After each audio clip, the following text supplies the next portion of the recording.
नमस्कार दोस्तों, आप सबका स्वागत है आपके अपने चैनल गवर्नमेंट एग्जाम स्टडी में। दोस्तों, आज हम एक ऐसे महत्वपूर्ण टॉपिक के बारे में बात करने जा रहे हैं जो कि हर परीक्षा में पूछा जाता है, चाहे वो यूपीएससी का पेपर हो, यूपी पीसीएस का पेपर हो, यूपी ट्रिपल एससी का पेपर हो या फिर आपका कोई भी एग्ज़ाम हो। वहाँ पे अगर जनरल साइंस की बात यानी कि आपसे जीके की बात होती है, सामान्य ज्ञान जैसे ही आपका आएगा, समझ लीजिए दोस्तों वहाँ पे इसका एक क्वेश्चन तो ज़रूर आना तय है। 2 से 3 क्वेश्चन अगर आ जाते हैं तो वो भी कोई बड़ी बात नहीं होगी। तो दोस्तों यहाँ पे हमने कोशिश की है आज आपको बताने की बौद्ध धर्म के बारे में। दोस्तों बौद्ध धर्म के बारे में जितने भी आपके मैक्सिमम क्वेश्चन बनते हैं वो सारे हमने यहाँ पे कवर किए हुए हैं। तो चलिए दोस्तों शुरू करते हैं। थोड़ी बहुत बेसिक इन्फॉर्मेशन तो शायद आपको पता होगी कि बौद्ध धर्म के बेसिक फाउंडर कौन है, मतलब किसने उसकी कौन संस्थापक है बौद्ध धर्म का। आपको पता होगा बौद्ध धर्म का संस्थापक गौतम बुद्ध हैं। गौतम बुद्ध जी ने ही पूरे बौद्ध धर्म का प्रचार प्रसार सब उन्होंने ही किया था। ठीक है दोस्तों, अब आइए थोड़ा सा इनके जीवन के बारे में जान लेते हैं। गौतम बुद्ध जी का जन्म 563 ईसा पूर्व में लुम्बिनी कपिलवस्तु में एक जगह है जो कि आजकल नेपाल में स्थित है, वहां पे हुआ था। कहाँ हुआ था? 563 ईसा पूर्व में कपिलवस्तु लुम्बिनी में है जो कि नेपाल में स्थित है, वहां पे हुआ था कपिलवस्तु लुम्बिनी में। एक और सबसे इंपॉर्टेंट बात वो शाक्य वंश के थे। शाक्य वंश के थे और क्षत्रिय कुल में इन्होंने जन्म लिया था। ये क्षत्रिय थे। गौतम बुद्ध जी क्षत्रिय थे शाक्य कुल वंश में।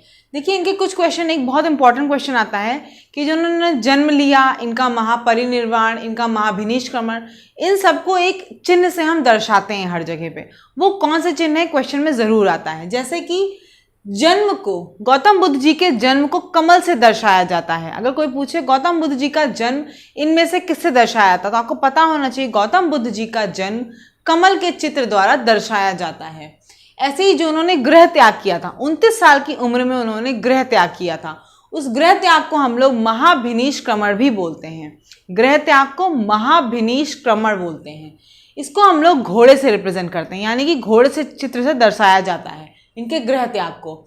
निर्वाण या ज्ञान की प्राप्ति जो इनको हुई थी 35 साल की उम्र में, वो पीपल के वृक्ष से दर्शाया जाता है या बोधि वृक्ष, उससे दर्शाया जाता है। ऐसे ही इन्होंने प्रथम उपदेश जो दिया था उसको पहिया से दर्शाया जाता है।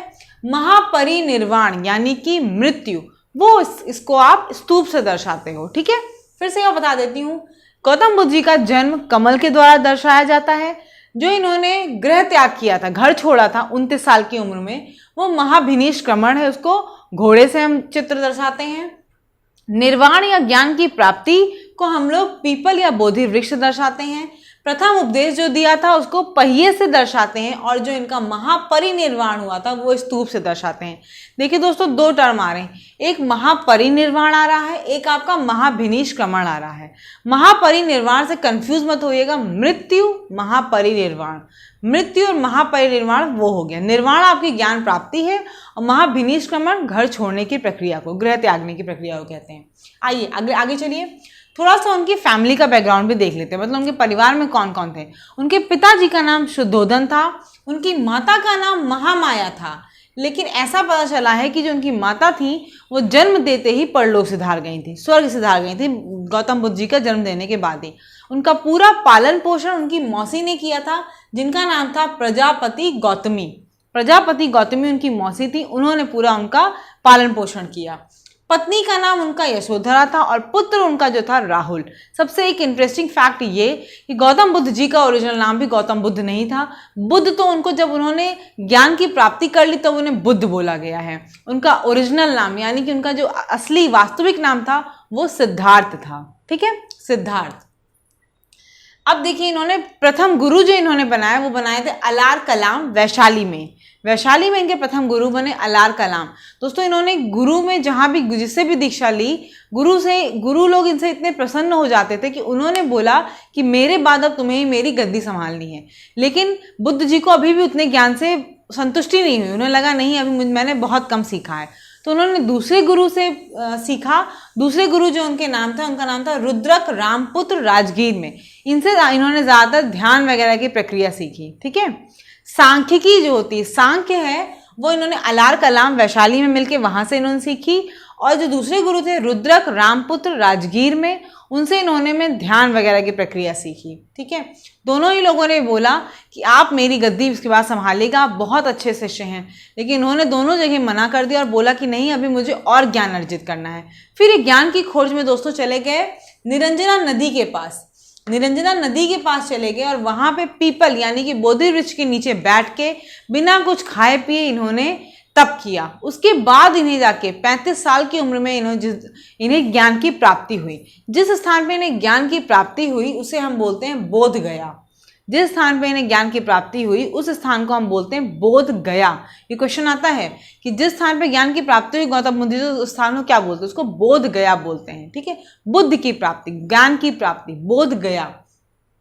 इनकी मृत्यु दोस्तों 483 ईसा पूर्व में हुई कुशीनगर में, जो कि आपके उत्तर प्रदेश डिस्ट्रिक्ट में है। ठीक है, उत्तर प्रदेश जिले में है, आपके कुशीनगर में हुई है 483 ईसा पूर्व में। अब देखिए दोस्तों, थोड़ा बात करते हैं ये कि कैसे 29 साल में इनका मन हुआ गृह त्याग करने का। देखिए, हुआ यूं कि इनको जब ये हुए थे तभी शायद इनके पिताजी ने पंडित वगैरह से पूछा, तो उन्होंने बोला कि या तो ये बहुत बड़ा राजा बनेगा या ये बहुत बड़ा महात्मा बन जाएगा, सन्यासी जीवन अपना लेगा। तो इनके पिता के मन में एक डर बैठ गया। तो ये क्या करते थे, पूरे टाइम उनको कहीं भी जाने आने नहीं देते थे कि बाहर जाएगा, कहीं किसी से मिल लेगा साधु महात्मा से, तो ऐसा ना हो इसके दिमाग में वही सब बैठ जाए। लेकिन फिर भी एक बार वो अपने उनका सारथी जो था उसका नाम था चना, उसके साथ चन्ना के साथ है टहलने निकले तो उन्होंने 4 चीजें देखी। वो 4 चीजें पूछी जाती एग्जाम में, कौन सी 4 चीजें देखी थी गौतम बुद्ध जी ने जिससे उनका मन गृह त्याग यानी कि सांसारिक मोह त्यागने का मन हो गया था? ऐसी कौन सी 4 चीजें थी? तो दोस्तों वो 4 चीजें थी, एक तो इन्होंने बुजुर्ग इंसान को देखा, ओल्ड मैन को देखा। तो इन्होंने पूछा उससे चन्ना से कि ये बुजुर्ग इंसान क्यों इतनी तकलीफ में है, ये कौन है जो इतना तकलीफ में है? तो उन्होंने बताया कि ये बुजुर्ग इंसान है। तो उन्होंने ऐसे ही 4 चीजें पूछी। कौन सी 4 चीजें थी? एक बुजुर्ग इंसान को देखा, ओल्ड मैन को, एक सिक मैन को देखा, बीमार इंसान को देखा, एक डेड बॉडी देखी, किसी को मरा हुआ देखा, और एक एसेटिक को देखा यानी एक सन्यासी को भी देखा। इन्होंने 4 चीजें देखी। एक किसको देखा? ओल्ड मैन, बूढ़े आदमी को देखा। दूसरा इन्होंने डेड बॉडी देखी यानी किसी का मृत शरीर देखा। तीसरा इन्होंने देखा सिक मैन, बीमार इंसान को। और चौथा इन्होंने सन्यासी को देखा। ठीक है, तो इन्हें ये लगा कि सारे लोग दुखी ही हैं तो हमें ऐसा ज्ञान की प्राप्ति करनी चाहिए कि हमें दुख ना हो। ठीक है, तो इन्होंने प्रथम उपदेश जो अपना दिया था, अब इन्होंने ज्ञान की प्राप्ति हो गई, तो ज्ञान की प्राप्ति के बाद इन्होंने प्रथम अपना उपदेश दिया, उसे बोलते हैं धर्म चक्र परिवर्तन। जो इन्होंने प्रथम उपदेश दिया से बोलते हैं धर्म चक्र प्रवर्तन। प्रथम उपदेश जो दिया इन्होंने सारनाथ में दिया था। इनके 5 शिष्य थे, इन्होंने दिया था, पाली भाषा में दिया था, सारनाथ में दिया था, पाली भाषा में दिया था, अपने 5 शिष्यों को दिया था। ठीक है, सर्वाधिक उपदेश, सबसे ज्यादा उपदेश इन्होंने कहाँ दिया था? कौशल की राजधानी थी श्रावस्ती, सबसे ज्यादा उपदेश इन्होंने वहां पे दिया था। कौशल की राजधानी थी श्रावस्ती, सबसे ज्यादा उपदेश वहां पे इन्होंने दिए हैं। अब देखिए इन्हें इनके 4 आर्य सत्य हैं। ठीक है, 4 आर्य सत्य पूछे जाते हैं, इनमें से कौन सा आर्य सत्य गौतम बुद्ध द्वारा नहीं दिया गया है? तो आपको पता होनी चाहिए 4 आर्य सत्य कौन से हैं। 4 आर्य सत्य देखिए दोस्तों, एक तो दुख है, दूसरा दुख समुदाय, तीसरा दुख निरोध, और चौथा गामिनी प्रतिपदा।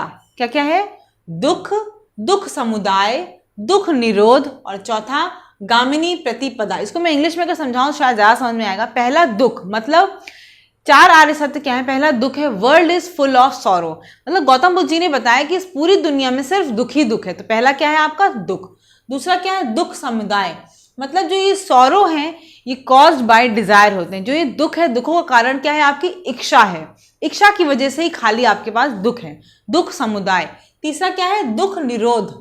दुख का निरोध मतलब अगर उन्होंने बोला कि आप अपनी इच्छाओं पे कंट्रोल कर लेते हो, डिजायर्स अगर आप कंट्रोल कर लेते हो तो आपको दुख नहीं रहेगा, कोई भी दुख आपके पास नहीं रहेगा। ठीक है, ये दुख समुदाय।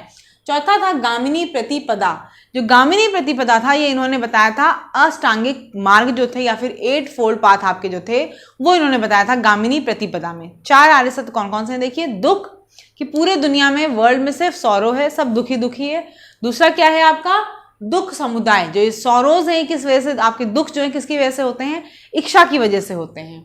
तीसरा आपका दुख निरोध है, जो ये डिजायर्स हैं अगर आप उनको कंट्रोल कर लो, अपनी इच्छाओं कंट्रोल कर लो तो क्या होगा? आपकी लाइफ में दुख नहीं रहेगा। चौथा क्या था? गामिनी प्रतिपदा। इसके लिए इन्होंने क्या बताया, सारे दुखों के लिए इन्होंने बताया कि एक अष्टांगिक मार्ग है, 8 फोल्ड पाथ, मतलब 8 इन्होंने पाथ बताए थे, मार्ग बताए थे, इनको अपनाएंगे तो आपके जीवन में कोई भी दुख नहीं रहेगा। ठीक है, 4 चीजें हैं, दुख, दुख समुदाय, दुख निरोध और गामिनी प्रतिपदा। आगे देखिए, 3 रत्न भी थे इनके, त्रिरत्न कौन कौन से हैं, बुद्ध, धम्म तथा संघ, 3 हैं, बुद्ध, धम्म तथा संघ। सीधे सीधे क्वेश्चन आता है, इनमें से कौन सा त्रिरत्न नहीं है? ऑप्शन होगा बुद्ध, धम्म, संघ, एक होगा कोशी। तो आपको पता होगा कोशी इसमें से नहीं है, बाकी तीनों होंगे। ठीक है, या 4 कुछ दे दिए होंगे अजीब अजीब से नाम, मगध, कौशल कुछ और बुद्ध लिखा होगा। पूछा होगा कौन सा त्रिरत्न है, तो आपको पता होना चाहिए त्रिरत्न कौन सा है, बुद्ध है। बुद्ध, धम्म और संघ, आपके ये 3 त्रिरत्न है गौतम बुद्ध जी के। आगे देखो, अष्टांगिक मार्ग या आपके 8 फोल्ड पाथ कौन कौन से हैं? देखिए 8 फोल्ड पाथ पहले मैं हिंदी में बताया थी, फिर इंग्लिश में बताती हूँ।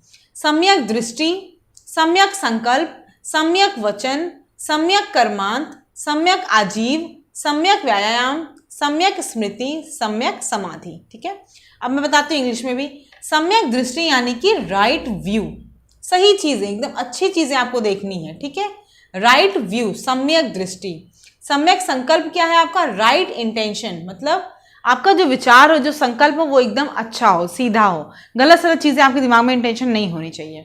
तो पहला क्या है, राइट व्यू। अब देखिए आप इसको ऐसे जोड़ सकते हैं कि पहले आपने किसी चीज को देखा, तो आपने क्या किया, दृष्टि से देखा, उसके बाद आपने क्या किया, संकल्प लिया, इंटेंशन, आपने किसी को देखा, उसके लिए आपके मन में तुरंत विचार आएगा, तो राइट इंटेंशन। विचार आएगा तो उस विचार को आप क्या, किसी को बताओगे कि भाई इस चीज को मैंने देखा तो मैंने ऐसा सोचा।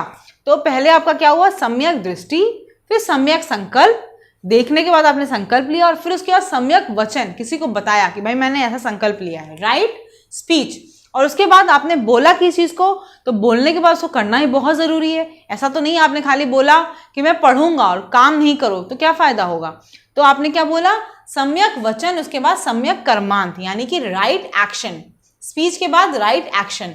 फिर क्या है आपकी सम्यक आजीव। अब जो आप काम करोगे वो क्या होना चाहिए, राइट लाइवलीहुड होना चाहिए। ऐसा नहीं कि चोरी वोरी करके आप लाइवलीहुड कमा रहे हो। जो आपकी आजीविका है वो एकदम सही तरीके से आनी चाहिए। आपने किसी को देख के बताया ना, मैंने आपको देखा, आपने फिर आपने क्या किया, संकल्प लिया, फिर वचन लिया, और फिर आपने कर्मांत, काम किया। तो काम जो करोगे उससे जो अर्निंग होगी, जो पैसा आपको मिलेगा, वो क्या होना चाहिए, आपका सम्यक आजीव, राइट लाइवलीहुड होना चाहिए। उसके बाद सम्यक व्यायाम, मतलब एफर्ट जो आपका लगना चाहिए इसके लिए, वो भी क्या होना चाहिए, राइट होना चाहिए। सम्यक स्मृति, एफर्ट के बाद आपका राइट कंसंट्रेशन होना चाहिए। और उसके बाद समाधि, सम्यक समाधि यानी कि राइट माइंडफुलनेस। ठीक है, 8 है, किसी भी ऑर्डर में याद कर लीजिए, ऑर्डर तो कोई नहीं पूछेगा आपसे, बस आपको पता होना चाहिए अष्टांगिक मार्ग में 8 है क्या चीज। एक सम्यक दृष्टि, राइट व्यू, सम्यक संकल्प, राइट इंटेंशन, सम्यक वचन, राइट स्पीच, सम्यक कर्मांत, राइट एक्शन, सम्यक आजीव, राइट लाइवलीहुड, सम्यक व्यायाम, राइट एफर्ट, सम्यक स्मृति, राइट कंसंट्रेशन, और सम्यक समाधि, राइट माइंडफुलनेस। अब देखिए सबसे इंपॉर्टेंट, मोस्ट इंपॉर्टेंट, मतलब इसका क्वेश्चन किसी एग्जाम में ना आए हो ही नहीं सकता, डेफिनेटली आता है। ये क्या है दोस्तों, बौद्ध संगीति यानी बुद्धिस्ट काउंसिल जो आपकी हुई थी उसके बारे में बात होगी। बुद्धिस्ट काउंसिल दोस्तों गौतम बुद्ध जी की मृत्यु के बाद, महापरिनिर्वाण के बाद ही से आरंभ हुई। उनकी देखिए मृत्यु हुई थी 483 ईसा पूर्व कुशीनगर में। उसी के बाद आपकी पहली बौद्ध संगीति यानी कि बौद्ध जो बुद्धिस्ट काउंसिल हुई थी प्रथम, वो 483 ईसा पूर्व में हुई थी। इनके जो शिष्य थे उन्होंने सारी संगीतियां की थी। ठीक है, तो पहली जो बौद्ध संगीति हुई थी कहाँ से हुई थी, 483 ईसा पूर्व में। किसके शासनकाल में हुई थी, अजात शत्रु के शासनकाल में हुई थी। इसके अध्यक्ष कौन थे, महाकश्यप। और कौन से स्थान पे हुई थी, राजगृह में हुई थी। ठीक है, ये सब इंपॉर्टेंट चीजें हैं, यही आती हैं एग्जाम में। किसके शासनकाल में प्रथम हुई थी, अजात शत्रु के। अध्यक्ष कौन था, महाकश्यप। स्थान कहाँ था, राजगृह में हुआ था। और इसमें हुआ क्या था, प्रथम संगीति में जो आनंद और उपाली थे, गौतम बुद्ध जी के 2 शिष्य थे, आनंद और उपाली। आनंद जो थे वो तो उनके दामाद भी थे, उनकी बेटी की शादी भी इनसे हुई थी। तो आनंद और उपाली, आनंद जो थे राजगृह में, आनंद और उपाली जो थे, तो आनंद ने क्या किया था, सुत्त पीटक, और उपाली ने विनय पीटक। ये जो पीटक हैं आपके वो क्या है, सुत्त पीटक, मतलब ये समझ लीजिए क्या है, थ्योरी की बास्केट, मतलब टीचिंग्स की बास्केट है, सूत्र हैं। पिटाका मतलब होता है, हम बोलते हैं पिटारा ना, बास्केट। तो ये सुत्त पिटक मतलब है बास्केट ऑफ टीचिंग, टीचिंग की जो बास्केट थी। तो आनंद और उपाली ने 2 पीटक दिए, आनंद ने दिया सुत्त पीटक और उपाली ने दिया विनय पीटक। ठीक है, अगला देखिए, द्वितीय बौद्ध संगीति आपकी 383 ईसा पूर्व में हुई है। ये किसके शासनकाल में हुई थी? कालाशोक के, कालाशोक। इसके अध्यक्ष कौन थे? सबाकामी। स्थान क्या था? वैशाली। और इसमें क्या हुआ था, जो मठ संबंधी नियम थे कि मठ में ऐसा होना चाहिए वैसा, उसमें क्या हो गया था? मतभेद हो गया था। तो मतभेद होने की वजह से क्या हो गया? 2 तरह के लोग हो गए, एक स्थिरवादी या थेरवादी हो गए थे, दूसरे महासंघिक हो गए थे। ठीक है, स्थिरवादी या थेरवादी तथा महासंघिक। तीसरी देखिए 250 ईसा पूर्व में हुई थी। ये किसके शासनकाल में हुई थी? अशोक के शासनकाल में हुई थी। इसके अध्यक्ष कौन थे? मोगलीपुत्र तिस्स, मोगलीपुत्र तिस्स। और इसका स्थान क्या था? पाटलिपुत्र में हुई थी। और इसमें क्या हुआ था? अभिधम्म पीटक का संकलन हुआ था। देखिए दोस्तों 3 पीटक हैं, पूछा आया था 3 कौन कौन सी पिटाके, 3 पिटाकास थी इनकी, कौन कौन सी? सुत्त पीटक, अभिधम्म पीटक और आपकी विनय पीटक। सुत्त पीटक आनंद, उपाली ने विनय पीटक, और अभिधम्म पीटक का कब हुआ था? तृतीय बौद्ध संगीति में अभिधम्म पीटक का संकलन हुआ था। ये तीनों एक तरह से बुक हैं, टीचिंग्स हैं। ठीक है, उसका चतुर्थ क्या है आपकी? बौद्ध संगीति चतुर्थ वाली कनिष्क के शासनकाल में हुई थी, कनिष्क के शासनकाल में।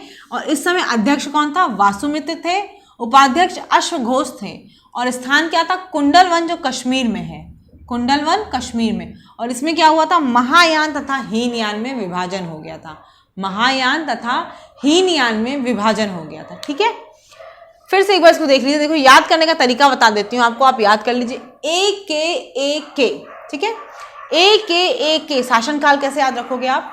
अजातशत्रु, ए के कालाशोक, फिर उसके बाद अशोक, और फिर आपका कनिष्क। तो ए के अजातशत्रु, कालाशोक, अशोक और कनिष्क, चारों याद हो जाएंगे आपको। उसके बाद देखिए अध्यक्ष अजातशत्रु के टाइम पे महाकश्यप, कालाशोक के टाइम पे आपका सब्बाकामी, अशोक के टाइम में मोगलीपुत्र तिस्स, कनिष्क के टाइम पे वासुमित्र। ठीक है, स्थान पहला राजगृह में हुआ था, दूसरा वैशाली में हुआ था, तीसरा पाटलिपुत्र में और चौथा कुंडलवन में हुआ था। पहले में क्या हुआ था? आनंद और उपाली ने सुत्त पीटक और विनय पीटक का संकलन किया था। दूसरे में क्या हुआ था? मठ संबंधी, मठ के नियम संबंधी मतभेद हो गए, तो उसकी वजह से 2 लोग हुए थे, स्थिरवादी थेरवादी तथा महासंघिक। तीसरे में अभिधम्म पीटक का संकलन हुआ, और चौथे में हीनयान तथा महायान में विभाजन हो गया था। उसके बाद देखिए नागसेन, नागसेन ने एक बुक लिखी थी, वो कौन सी थी? मिलिंद पंडो, पाली भाषा में लिखी थी। ठीक है, ये बुक कभी कोई पूछने को आया थी कि मिलिंद पंडो किसने लिखी थी? नागसेन ने लिखी थी, पाली भाषा में। ठीक है, अश्वघोष जो उपाध्यक्ष थे, देखिए चौथी वाली में अश्वघोष, उन्होंने लिखी थी बुद्धचरित तथा सौंदरानंद। 2 बुक लिखी थी उन्होंने, अश्वघोष ने, बुद्धचरित तथा सौंदरानंद, और दोनों किस भाषा में थी? संस्कृत भाषा में थी। ठीक है, गौतम बुद्ध को लाइट ऑफ एशिया भी बोलते हैं, यानी कि एशिया का ज्योतिपुंज भी कहा जाता है। ठीक है, जितना मैंने पढ़ाया है आपको दोस्तों, इससे ज़्यादा क्वेश्चन नहीं बनते हैं, यही मैक्सिमम क्वेश्चन है। सबसे इंपॉर्टेंट इसमें काउंसिल है, ए के काउंसिल याद रखिए आप, अजातशत्रु, कालाशोक, अशोक एंड लास्ट में आपका कौन है? के से कनिष्क। ठीक है, ये 4 आपके शासनकाल है। आपको ये याद करना बहुत ज़रूरी, किस समय क्या हुआ था। ये 2 बुक हैं आपकी, और लाइट ऑफ एशिया भी बोलते हैं, या फिर इनको बोलते हैं एशिया का ज्योतिपुंज। दोस्तों अगर आपने इस चैनल को अभी तक सब्सक्राइब नहीं किया है तो ज़रूर कर लीजिए। इस चैनल पे आपको हम पढ़ाई के साथ साथ नौकरी की जानकारी, कट ऑफ एनालिसिस, रिजल्ट सब बताते हैं, तो आप इसको सब्सक्राइब ज़रूर कर लीजिए। Thank you.